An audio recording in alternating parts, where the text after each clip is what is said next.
Guys welcome to my YouTube channel 2 minute pharma. So आज हम social pharmacy के कुछ की क्वेश्चंस देखेंगे जो ऑलरेडी समर 25 में पूछे गए हैं। So let's start. सो आज का हमारा पहला टॉपिक है health, demography and communicable diseases के ऊपर। सो उसमें आपका पहला क्वेश्चन है define health and list various indicators of health, explain any 3 of them. ठीक है, तो पहले आपको डिफाइन करना है हेल्थ क्या होता है। ठीक है, देन उसके जितने भी डिफरेंट टाइप्स ऑफ इंडिकेटर्स है उसको इनलिस्ट करना है एंड देन उसमें से कोई भी 3 जो आपको अच्छे लगते हैं, जो समझते हैं, जिसके लिए आप कॉन्फिडेंट हो, वो आप यहाँ पे लिख सकते हो। ठीक है, देन नेक्स्ट क्वेश्चन है discuss the stages of demographic cycle. ठीक है, अभी डेमोग्राफिक साइकिल की जितनी भी स्टेजेस है, ठीक है, वो यहाँ पे आपको 1 बाय 1 एक्सप्लेन करना है। ठीक है, देन नेक्स्ट है give the classification of communicable diseases and explain the role of pharmacist in prevention of tuberculosis। ठीक है, देखो अभी कम्युनिकेबल डिसीजेस आप कैसे क्लासिफाई करोगे। ठीक है, तो उसका पहले क्लासिफिकेशन आपको लिखना है।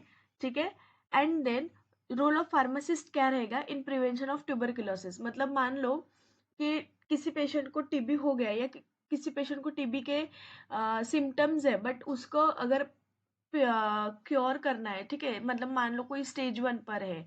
ठीक है, देयर आर डिफरेंट स्टेजेस।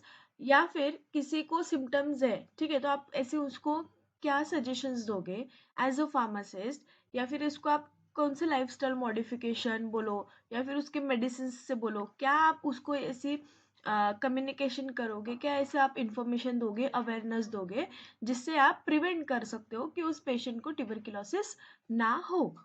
ठीक है,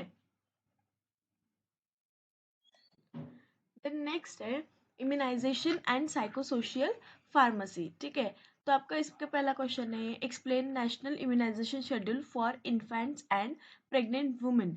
ठीक है, देखो अभी इम्यूनाइजेशन शेड्यूल तो डिफरेंट डिफरेंट कैटेगरी के लिए आता है, पर यहाँ पे देखो आपको इन्फेंट्स एंड प्रेग्नेंट वुमेन के लिए स्पेसिफिक पूछा गया है। ठीक है, एंड ये बहुत इंपॉर्टेंट है compares to other।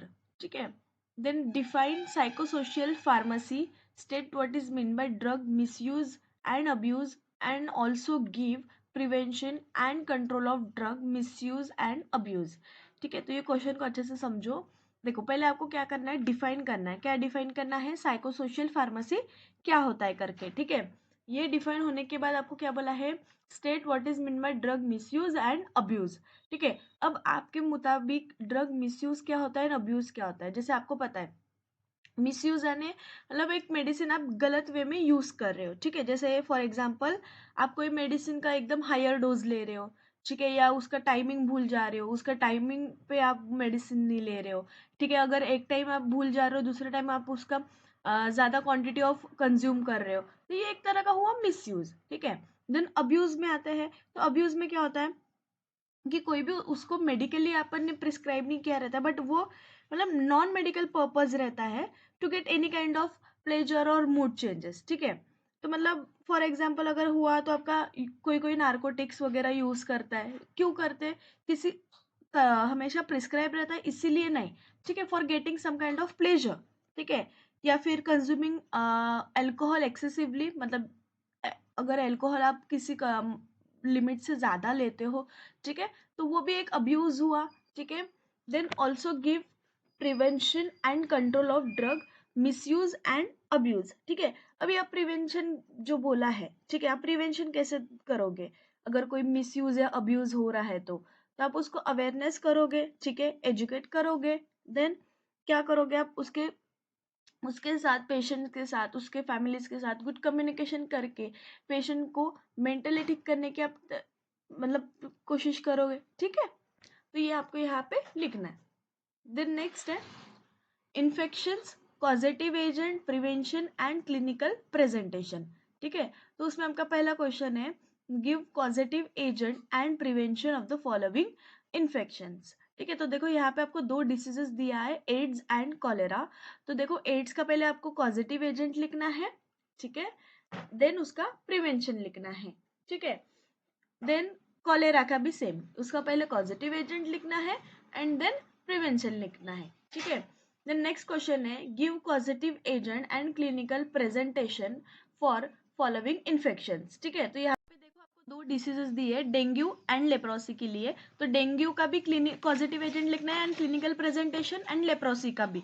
ठीक है, तो अभी क्लिनिकल रिप्रेजेंटेशन क्या होता है, that is symptoms plus science. ठीक है, अभी डेंगू के सिम्टम्स प्लस साइंस में क्या आएगा, क्लिनिकल रिप्रेजेंटेशन में क्या आएगा, सडन हाई फीवर होता है, सीवियर हेडेक होता है।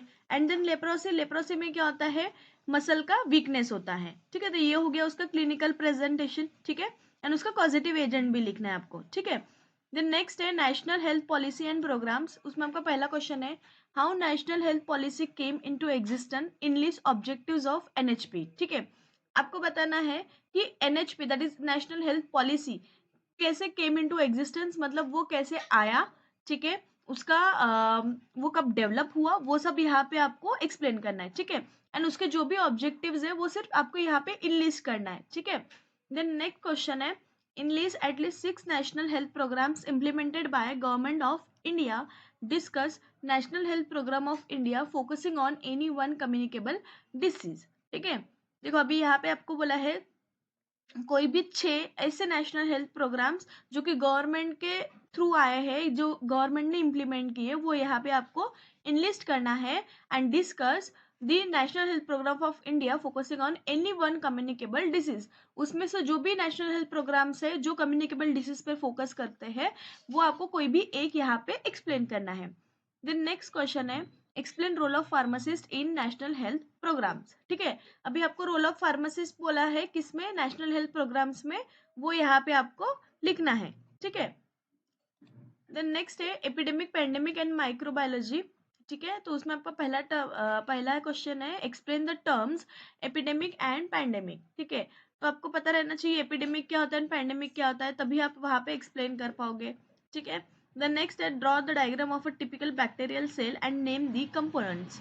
ठीक है, तो देखो अभी बैक्टीरियल सेल जो है उसका आपको यहाँ पे डायग्राम निकालने के लिए बोला है एंड नेम द कंपोनेंट्स, मतलब उसके अंदर जो भी कंपोनेंट्स आते हैं उसको अच्छे से लेबल करना है।